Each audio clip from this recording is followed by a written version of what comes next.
بسم اللہ الرحمن الرحیم۔ السلام علیکم ورحمۃ اللہ وبرکاتہ۔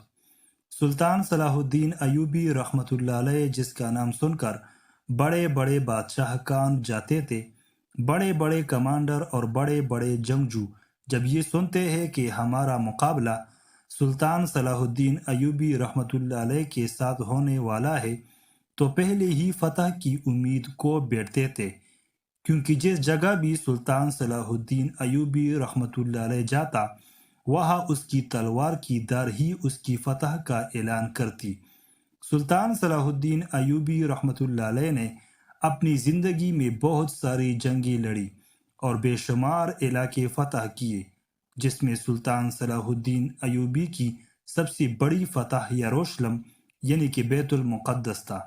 سلطان صلاح الدین ایوبی رحمۃ اللہ علیہ کی زندگی بڑی کٹھن گزری اور ہر وقت مشکلات اور جنگوں میں گزری، لیکن سلطان صلاح الدین ایوبی رحمۃ اللہ علیہ نے اپنی زندگی میں انصاف کی حکمرانی آخری سانس تک کی۔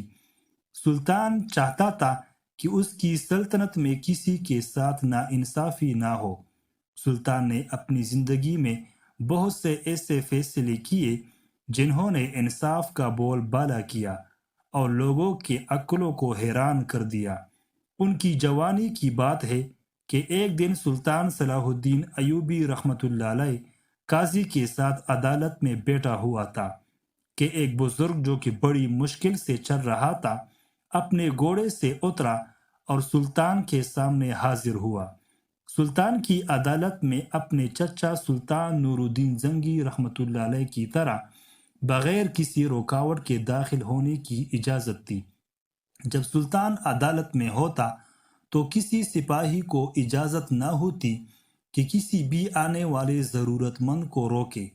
سلطان نے جب اس بزرگ کو دیکھا تو اس بزرگ کو کہا، اے بزرگ، اس عمر میں آخر تمہیں کیا پریشانی ہوئی کہ تمہیں میرے پاس آنے کی ضرورت ہوئی ہے؟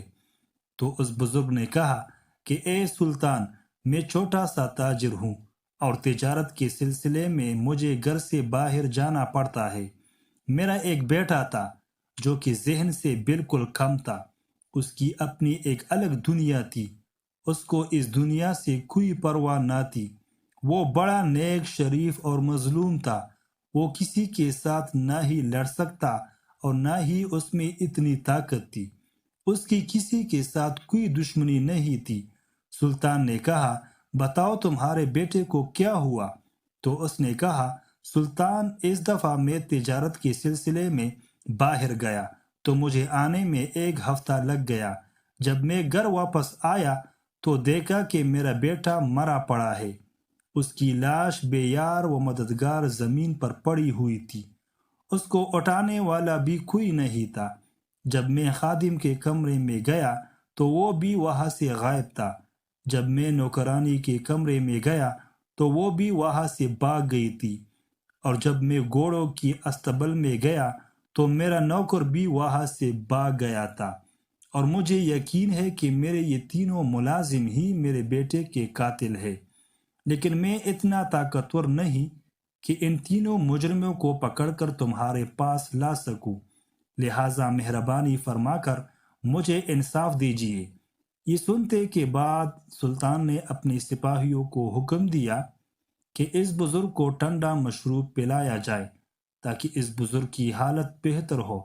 سپاہیوں نے اس بزرگ کو ٹھنڈا پلایا، بزرگ کی حالت بہتر ہوئے تو سلطان نے اپنے سپاہیوں کو حکم دیا کہ ان تینوں ملازموں کو 1 گھنٹے کے اندر اندر تلاش کر کے لے آؤ۔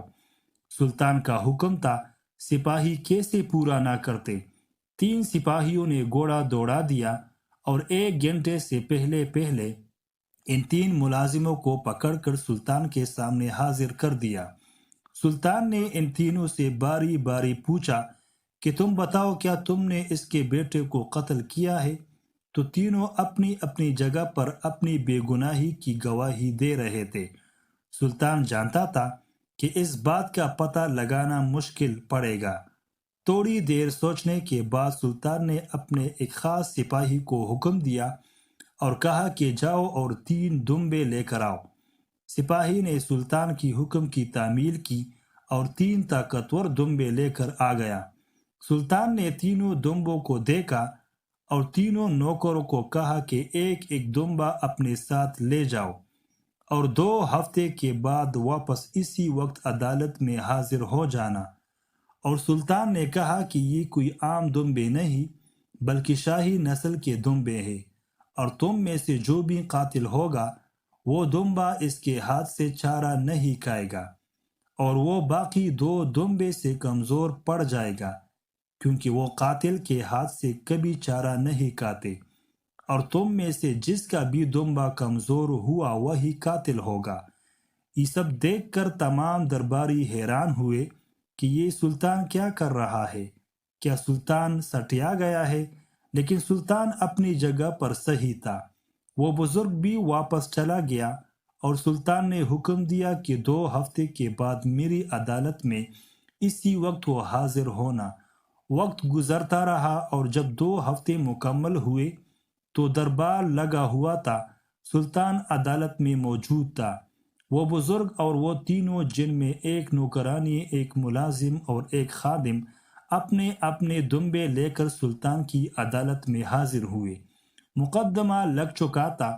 سب لوگ اس مقدمے کے فیصلے کا انتظار کر رہے تھے۔ ویسے تو سلطان کے ہر مقدمے میں لوگوں کو دلچسپی ہوتی ہے، لیکن اس میں کچھ خاص زیادہ دلچسپی تھی، کیونکہ سلطان نے اس میں مجرموں کو پکڑنے کے لیے ایک عجیب جال بچھا رکھا تھا۔ لوگ بھی جانتے تھے کہ سلطان بڑی آسانی سے مجرم پکڑ لے گا اور اس کو کڑی سزا دے گا، لہٰذا دور دور سے لوگ سلطان کے مقدمے کو سننے کے لیے آئے۔ دربار لگ چکا تھا اور سلطان صلاح الدین ایوبی رحمۃ اللہ علیہ بھی موجود تھا۔ قاضی بھی سلطان کے ساتھ بیٹھا انتظار کر رہا تھا۔ جیسے ہی سلطان فارغ ہوا تو وہ تینوں ملازم اور وہ بزرگ حاضر ہوا۔ سلطان نے جیسا ہی دمبوں کو دیکھا تو ان میں سے جس کا دمبا سب سے موٹا تھا، سلطان نے اپنے سپاہیوں کو حکم دیا کہ اس کو پکڑ کر زندان میں ڈال دو۔ وہ اس بزرگ کا خادم تھا جس کا دمبا سب سے موٹا تھا۔ اس نے کہا، سلطان آپ نے تو کہا تھا کہ جس کا دمبا سب سے کمزور ہو وہی قاتل ہوگا، لیکن میرا دمبا تو سب سے موٹا ہے۔ سلطان نے کہا، اے بے وقوف انسان، جانور کو کیا پتا کہ کون قاتل ہے؟ اس نے تو صرف اپنا پیٹ بھرنا ہے۔ میں نے اس لیے کہا تھا کہ تم میں جو قاتل ہوگا وہ سب سے زیادہ چارہ اپنے دمبے کو ڈالے گا تاکہ اس کا دمبا باقی دمبوں سے موٹا تازہ دیکھے۔ اس لیے تم نے 2 ہفتوں کے اندر اس دمبے کو اتنا چارہ کھلایا کہ یہ باقی دمبوں سے زیادہ صحت مند ہو گیا ہے، اور مجھے پتا ہے کہ تم ہی قاتل ہو۔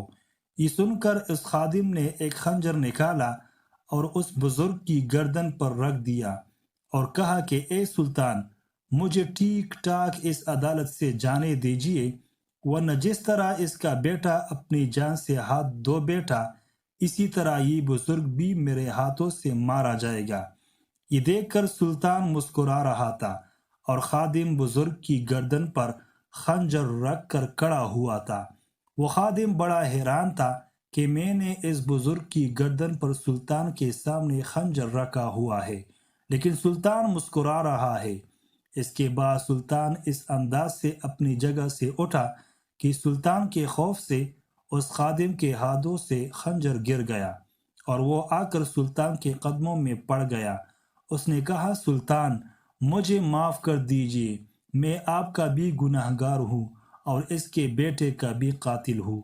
میں بہک گیا تھا، میں جوانی سے اس بزرگ کی خدمت کر رہا ہوں، لیکن اس نے میرے ساتھ وفا نہیں کی۔ میری بیٹی بیمار تھی، اس کو علاج کی سخت ضرورت تھی۔ میں نے بزرگ کو کہا تھا کہ مجھے 1 ہفتے کی چھٹی دے دیجیے، میں اپنی بیٹی کا علاج کروانے کے لیے دوسرے شہر لے جانا چاہتا ہوں، لیکن اس نے میری بات کو ایک کان سے سن کر دوسرے کان سے نکال دیا اور میری بیٹی بیماری میں تڑپ رہی ہے۔ میں نے بھی سوچ لیا کہ جب میری بیٹی بیماری میں تڑپے گی تو میں بھی اس بزرگ کے بیٹے کو اس دنیا میں چین سے نہیں چھوڑوں گا۔ یہ سن کر سلطان نے کہا، اے بے وقوف آدمی، تم نے اتنی چھوٹی سی بات پر اس بزرگ کی معصوم اور مظلوم بیٹے کو قتل کر دیا، اور یہ نہیں سوچا کہ آخرت کے دن تو اللہ کے سامنے کیا جواب دے گا۔ اس کے بعد سلطان نے اس خادم کو زندان میں ڈال دیا اور اس کو قاضی کی عدالت میں پیش کرنے کا حکم دیا۔ اس کے بعد سلطان نے باقی 2 ملازموں سے پوچھا کہ جب تم نے جرم ہی نہیں کیا تھا تو تم نے اس بزرگ کے بیٹے کو اٹھایا کیوں نہیں، اور الٹا اس کے گھر سے کیوں بھاگ گئے تھے؟ تو ملازموں نے کہا کہ سلطان، جب میں استبل سے گھر کانے کے لیے آیا تو دیکھا کہ یہ ملازمہ بھاگ رہی تھی اور بزرگ کا بیٹا زمین پر پڑا تڑپ رہا تھا۔ میں سمجھا کہ ملازمہ اور اس خادم نے اس کا قتل کیا اور یہ دونوں بھاگ رہے ہیں۔ اگر میں یہاں رکا تو میں ہی قاتل ٹھہرایا جاؤں گا، لہٰذا میں بھی اس ڈر سے وہاں سے بھاگ گیا کہ کہیں لینے کے دینے نہ پڑ جائے۔ اس کے بعد وہ بزرگ سلطان صلاح الدین ایوبی کو دعائیں دیتا ہوا وہاں سے رخصت ہو گیا، اور تمام درباری سلطان کی اس عقل مندی کے فیصلے کو دیکھ کر بڑے حیران و پریشان ہو گئے۔